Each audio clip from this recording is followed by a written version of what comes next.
Your videos suck. You think your videos are good, but they suck. They just do. The sooner you learn how to make good, great videos that people actually want to watch, the sooner you'll get views. Disruption. Compared to like working with brands a couple of years ago, how has the process evolved in a more positive way working with brands? Have they become more empowering of the content that you're creating? Well, they definitely are more like, hey, you know what you're doing. You don't have to fully read off this script. Like, here's the things we kind of want you to hit, but you have more freedom, which has been great. But the other thing is it's just like more and more brands are just entering the space, which has been cool because it used to just be like, the same companies over and over again. I mean, you could list them better than me, but it's like Honey sponsored a lot of people, and like these other ones, you could probably list like on your two hands like the companies that were spending like big bucks, and you would see like across all these YouTubers. And now it's just like, I don't know, we're getting hit from basically unlimited companies. It's really more who do you want to work with, which is kind of cool. No, that's amazing. And it's amazing that it's finally happening.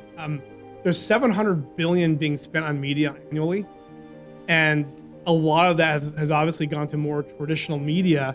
But this creator economy is so much bigger than traditional media is today, like compared to like TV, like YouTube is I think way the bigger analogy than you use all the time is like sponsoring a YouTube video is not the same as buying a commercial in, like, let's say hypothetically the NFL, because the NFL, Tom Brady isn't pausing the game, looking at the camera and going, drink this soda. I love this soda. I highly advise you drink this soda for 30 seconds straight. No, you're getting an ad jammed in between a dozen other ads. Like, why did you buy that when you could get equal, if not more, viewership for way cheaper on YouTube? And it's literally just a break in the video from the person that they feel a connection with. Of course the conversion's way higher. Well, it's unfathomable. And that's one of those things that avoid the 90% of people that skip ads, and the 50% of people that have an ad blocker. And you're actually making art. You're empowering art to be created, which I think is just I'd say it's the only form of collaborating with artists or content creators or advertising where the brand, the creator, and the audience are all happy with the end result if you do it the right way, where everyone reaches a consensus and everyone feels empowered, and then you're going to get higher conversions and higher viewership as a result of it. Exactly. And on top of that, if they use that money to make the content even better, which they should, then it's just like a triple win-win. Oh, for sure. Well, I think we're going to be seeing that 700 billion shifting over drastically in the next couple of years. I think it's already organically happening, where you have limitless brands are already knocking on your door. That's just going to be, the new normal. And brands are trying to figure out now, how do they change their processes? How do they navigate, working with, herding, let's say, creators or cats at scale? Because it is a different process. It can. Or you can just sponsor me. Just throw your budget at me. I'll take it. Just MrBeast can take on all the brand. I mean, just sponsor MrBeast, MrBeast Gaming, Beast Reacts. There you go. Yep. Just hand me your budget. Problem solved. Well, so right now, as this episode streams and is going to be streaming for Creator Day on the TubeBuddy channel as well, we've seen a huge amount of growth on TubeBuddy. Where when we first acquired TubeBuddy, there was a little over 5 million users, and now there's over 10 million users in just a year and a half years. A lot of these creators are starting to just start their careers. I'm assuming some are going to be growing up on YouTube like you did. With your career as a creator. What advice would you give yourself, let's say 7 years ago when you were starting out, that could potentially help these millions of you're gonna have to guide me in a direction, because I could give infinite advice is the answer. I mean, I don't even know. What are like the top two things that just come to mind that you wish you would have known 7 years ago? Your videos suck. You think your videos are good, but they suck. They just do. The sooner you learn how to make good, great videos that people actually want to watch, the sooner you'll get views. I think is the biggest takeaway. Because like when I was 14, I thought my videos were the best in the world. They weren't. They're terrible. Many people are making way better videos than me, but I didn't think that. And I think to be successful, you kind of have to have a little bit of that ego where you're like, my content's great. You got to believe in it, but also like if you have sub 1,000 subscribers, like there's a good probability your videos just suck. They just do. And you need to make hundreds of videos or 100 videos, I don't know, depends on the difficulty of your videos, improve something every time, and just like get to the point where they don't. Because like I very rarely like see someone, sorry, there's a fly in here, that's like making great level videos consistently, time and time again, year in, year out, and they don't take off. Like, it's very rare. Like, usually, I don't know, like the videos are just boring, or the ideas are repetitive, or it's something we've seen before. But like, I don't know, like name one person who's doing original ideas, giving it his all, like they're very well edited, great story, great retention, great pacing, you know, boom, boom, boom, consistently week after week for 2 years that didn't blow up. Like, I don't know, in my opinion, it's pretty hard to find, you know?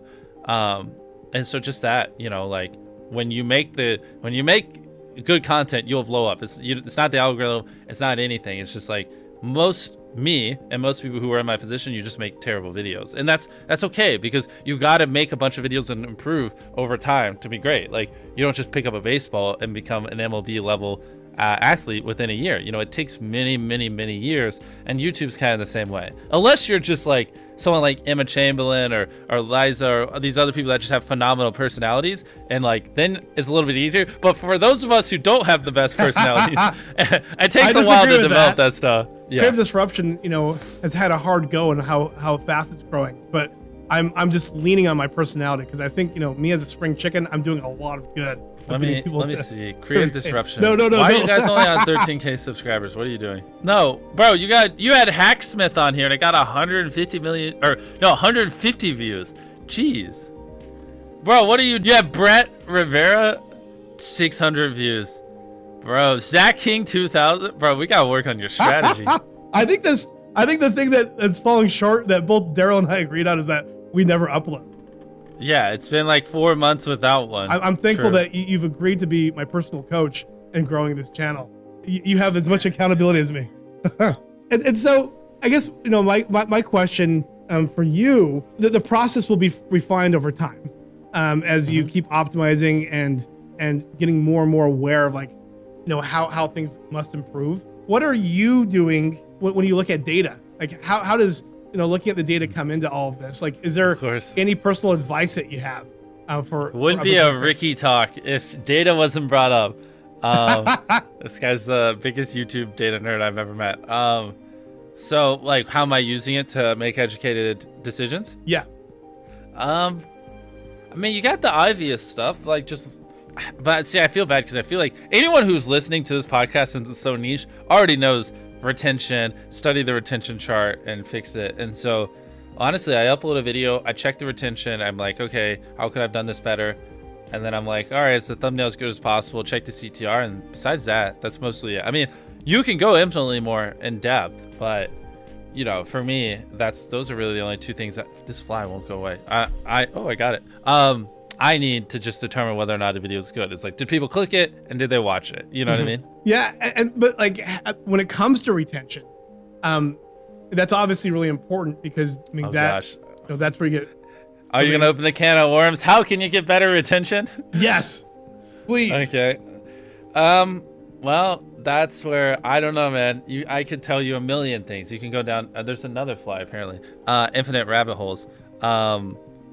I mean, you know, everyone knows the basics. You hook people at the beginning, but we really should drill this home, because like if you look at any of your retention charts on any videos, you're losing like 30% of your viewers in the first 30 seconds. And then hopefully if your videos don't suck, they level off. But like, imagine if you only lost 15% of those viewers, or 10%, you know, like the number one thing is like retaining as many people as possible at the start. Because like envision a chart where you lose 35% of your viewers in the first 30 seconds, and then envision one where you only lose 20%. That's 15% more people that are watching, you know, throughout the video than not. And it's not like you made the whole video like a bunch better. You just had a more strategic intro that hooked them. I'm struggling to put this into words and like to really impose how important that is, but like that 15% difference in viewership really does make the difference between hypothetically like 2 million views on a video and like 10 in my head.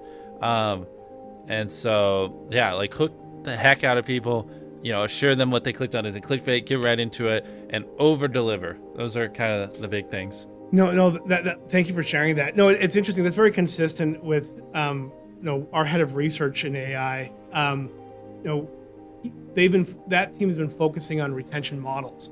on figuring out, okay, how do you increase a view through rate, etc. And they said that the first 10 seconds is extremely important on getting more people to watch the entire video. When did the light bulb come off, turn on, where you realize, okay, like in order to retain people, we need to do X, Y, and Z? Is there an inflection point, in your career? No, it was very, very gradual. I've been doing this for 10 years, so I couldn't tell you if it was year 5 or year 8, but somewhere along the way, I realized it, and then we've just been honing it for the last, more hardcore the last like 4 or 5 years. And it's just like, it's the thing, like, that's the beauty of YouTube, is there's no such thing as perfection. You can always learn, you can always improve, your videos can always be better. Even here, where we're spending $3 to $4 million with some videos, and I have giant teams, and I've 10 years in researching this, and I have no life, and I still like learn stuff all the time. When I talk to my YouTube friends, they'll teach me things, like even little things like, having better lighting at the beginning is better for retention, right? Like this guy, one of my friends, he went through and he mapped out all his intros where it was like darker, like kind of dark, like he would film in a closet or like somewhere where there wasn't as good lighting, and compared him to videos where he had just phenomenal lighting, very evenly lit skin and bright. And the ones with better lighting, there was a clear correlation that had less viewer drop off. And that makes a lot of sense. Not everyone's phone's all turned all the way up, or, everyone has perfect vision, or it's like fully paying attention. And like the brighter colors just do grab you and grab your attention. It's easier to see, blah, blah. And like, that's something like, I'm just going to wake up one day and be like, you know what? We're going to compare the brightness or the retention on our videos with intros that have dark intros to our videos with bright. It's like, no, like that's not something I would have thought of, but it's like, I'm always learning things because I just surround myself with freaking natures that just study the dumbest stuff, and they just always teach me things, And so anyways, that's kind of the beauty of YouTube, is there is no end game. It's like, I'm about to hit 100 million subscribers, and I feel like we're just getting started. You know what I mean? Yeah, there's gonna be more iterations that come. Yeah, most people would think like, 100 million is the goal, the end point. Like I think one day people have 1 billion subscribers, and even then, whoever hits 1 billion first, their videos could still be way better because there's no such thing as a perfect video, and that's kind of the